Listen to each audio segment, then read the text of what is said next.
Greetings, my friends, and welcome back to another Data Bits video. Today we have a couple of cool VCRs, a VCR of coolness stack here. And what I've got is a Video8 VCR made by Sony. It's a EV-C25. I also have a Sony Super Beta Hi-Fi. It's an SL-HF600. I bought both of them from the same seller, which is wild. Now, something I noticed while I was kind of prepping for this video is that our bottom one here has PCM, pulse code modulation, on the front there. So does that mean it can record digitally onto a Super Beta Hi-Fi tape? We shall find out. You'll also notice that the pause button has fallen inside. In fact, I just made it worse. And you can see here, there is a tape inside. It says The Secret Garden on it. So what we're going to do today is a little different than what I typically do. What I try to do is when I get equipment like this, something unusual, I'll go ahead and see if I can fix it first. And if I fix it, then I show it off to you guys. But lately, I haven't had the greatest luck fixing things. But I did have some luck fixing two Sony 8mm VCRs. So I may make another video about just those two. But for now, let's get into these and see if they're working, see what's going on. I'll show you that this top one here has some nicks and damage to it.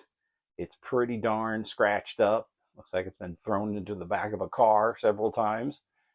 There's the remotes that were supposedly with these two. In other words, go to this one, but I'm not convinced that this one here goes to this VCR because it looks like it's for operating a camera.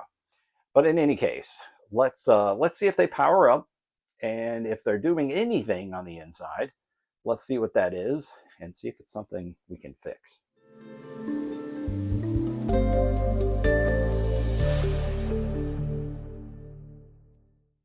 Look at this beautiful VCR. That's really nice right there. It's like somebody hit it with a sword or something. A little scratch there and some more scratches over there. All right, so normally what I do with these when I get them is open them up first and see if there's anything going on the inside. So let's pop the cover and look inside and see if something's broken, if something's been loosened, something's missing, those kinds of things. Then we'll plug it in and see what happens. Here we go, let's pop the hood. Taking a look inside of this 8mm VCR, I see a couple of things. One is I see that there is a video head cleaner here, like an automatic head cleaner thingy, and I always take these off. Gotta be a little careful there. I'll probably have to clean that head after touching it, but yeah, look at this little beast. Just junk, just not good at all. This over here is a power supply, and it is isolated. They put it in a box, so that's pretty cool. So if the power supply is going to need capacitors, it's its own little thing over here. That's pretty nice. All right, so we've got our video head here, and everything else is pretty well standard. Got our tape drive is this unit right here, and looks like it's interfaced via this ribbon cable here. Our front controls or display are coming through this cable here, and then our video input signal goes through this ribbon cable here, and looks like our output of video goes through this cable. And then there's another interface, line out. Interesting. So we got, oh, okay, that's just mono. It has a mono line out over here along with video. So probably for one of those little RFU units. Yep, RFU DC out. It's there. Okay, so let's do some powering on and see what happens. I have a green light. Okay, I've powered up and connected this VCR to this little LCD screen here. This is part of one of those DVD car things that you would strap to the headrest of your car. Makes a nice video monitor as well. Got our composite and our audio connected there. And then you can see the other end right here. where they're connected to the first output. I've taken the liberty of cleaning the video head since I was getting a little touchy around there with that cleaning thing that doesn't do anything. I use this alcohol prep pad to clean the head. So what we're going to do now is throw in a tape. So this is my handy guide to handy cam. I have like 3 versions of this particular video. If there's any more out there, please let me know. This one's got a blue label, and look, it's got digital sound on it, digital hi-fi stereo. Very cool. Okay, I don't think this machine does hi-fi. Well, it does hi-fi stereo, but it probably doesn't do digital. So let's push that in.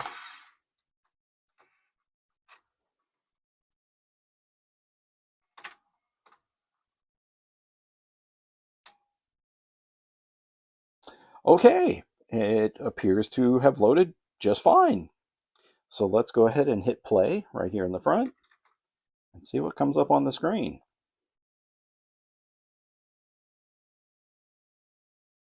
Looking good so far. Fast forward a little bit. Sony Corporation of America is pleased to present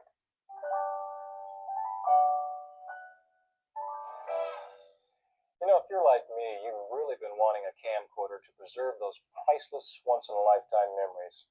And by choosing a Sony Handycam, you've made the right choice, and you're well on your way to capturing those irreplaceable moments to relive anytime you choose. Okay, I gotta admit, this is the first time I've ever bought an 8mm VCR, and it just worked right out of the box, especially due to these being so old, typically. So, yeah, it plays just fine. Let's hit some fast forward here and see if it'll do that. It appears to do that just fine. Stop. And rewind.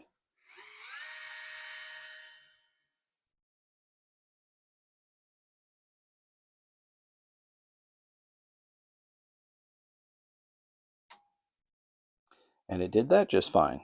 Now let's eject.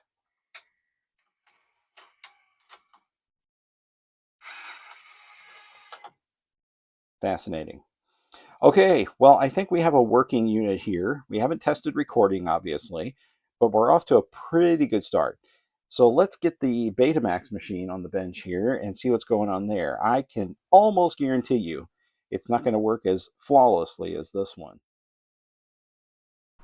So before we get into the Betamax machine, I wanted to see if we could paint the cover for the 8mm VCR. And while I was outside, I forgot to turn my mic on, so I'm doing a voiceover now. Here is some Krylon Rust Protector spray paint, and it is glossy, and we're going to go ahead and use the glossy, even though the matte is a little bit better. So let's go ahead and start spraying here. Spreading that paint magnificently on there. Filling in the unpainted spots. And there you have it. So we'll just wait and see what happens, see what it looks like when it dries. All right, the Betamax machine is now on the workbench. And let's go ahead and pop the hood and see what's going on. And we now have the top cover off of the Sony Super Betamax VCR. Let's take a look around in here. I have not plugged it in yet, but you can see the tape is already threaded into this guy. So apparently when it died, it died with the tape loaded. So, and that's the tape right there. Now what I have found to be a cure for many old VCRs is to recap the power supply. And I think the reason for this is because the capacitors, of course, get old and dry out, but these things just remain plugged in like their whole lives. The power mains are never really disconnected from it. It's always on, even when it's off. So I find that replacing those caps, you can see some big old ones in there, will bring it back to life. And I mentioned at the beginning of the video that I had repaired 2 Sony 8mm VCRs. Actually, it's one Sony 8mm and one Memorex VCR from Radio Shack. Both of those, I recapped the power supply in them. got them working again. So another video, we'll show you those. Okay, I've removed the bottom cover on this one, and in order to lift these boards so that you could service them or service what's under them, you remove the screws from the board, and then there are these hinges. There's one there, and there's one up there. So that allows the board itself to swing out, and this is interesting, PCM in out, or video in out. So I don't know if this required an external PCM modulator, demodulator, but that's an interesting thing. So this came off of here, and doing so allows this board to come out like that. There are a lot of wires and a lot of capacitors. All those little blue guys right there, all capacitors. So let's look on this side as well, just to keep it interesting. I was curious to see if there were any belts accessible down here, and this thing appears to be direct drive for both the heads and for the movement there, loading and unloading. So it may not be a belt problem that caused this thing to stall. Very likely is the power supply. Well, let's test out that theory and go ahead and plug it in. I'm going to go ahead and put those screws back on, like that one there, and secure the motherboards. Okay, the bottom boards are secured. Let's go ahead and plug this into the outlet here. I also want to note that this VCR is insanely heavy. I mean, it doesn't look that intimidating, but holy cow, this thing is super duper heavy. I'll weigh it later and we'll see exactly. All right, so power. I don't see any power. We do not have power. But we can take a look around at the front here. Got some cool VU meters. Oh, wait, we do have power. We have power. There's just no light over there on that power button. Actually, there is a light here on the power button, but it doesn't work, apparently. So, yeah, it shows there's a tape inside. Let's make sure the timer is not on. And now it is.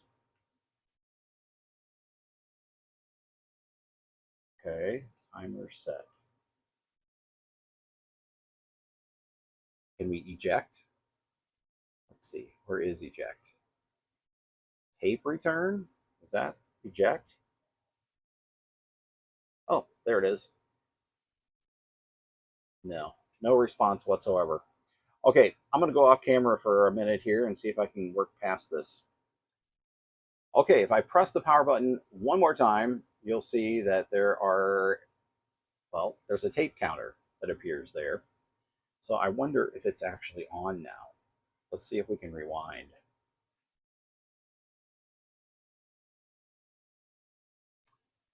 Is something actually turning?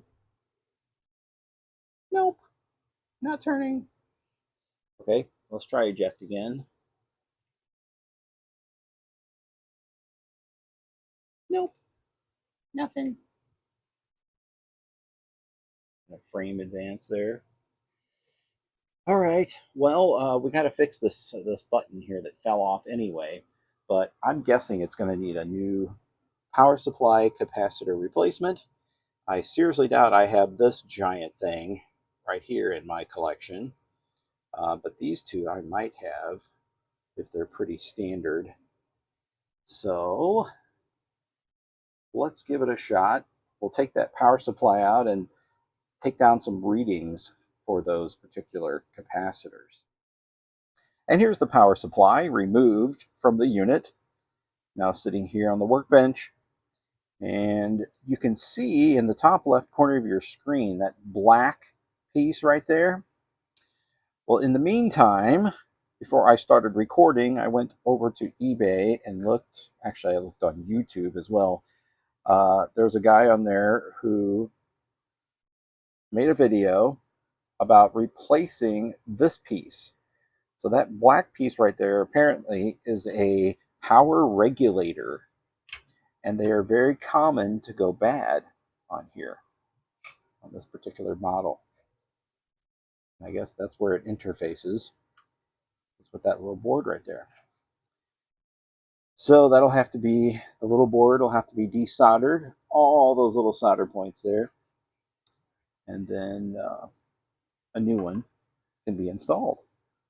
So it may not be capacitors in this case. So if you want to look at that video, it's online under a YouTuber named Love Radios, LUV Radios.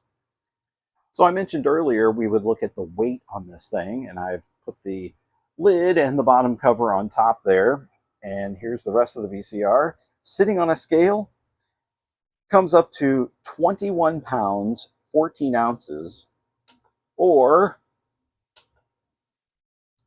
9.926 kilograms. So heavy little booger, lots of in there for sure. And I've got my STK5441 power regulator on order. Cost me about 25 bucks total for the whole thing with shipping. So we'll leave it at that for this episode, and on the next episode, hopefully I'll have that power regulator and we can see if it fixes it, at least for us. And maybe even see what's on that tape right there. Unless it's a copyrighted movie, of course, and then we won't be watching that. So thank you for watching today. Thank you for being a part of a DataBits video and about this repair and troubleshooting process on 2 VCRs. And of course, the first one was totally fine. So, oh, by the way, let's take a look at the lid. I repainted the lid for the 8mm. 1 second. And here's that freshly painted lid. It looks a little better than it did before. Not terrific, but I think it'll work. And there she is, sitting atop the Betamax VCR with her new shiny coat. All right, guys, that is going to do it for this particular video. Tune in next time when we'll hear again from DataBits and find out whether or not the power regulator fixes the Betamax VCR. In the meantime, please like and share this video.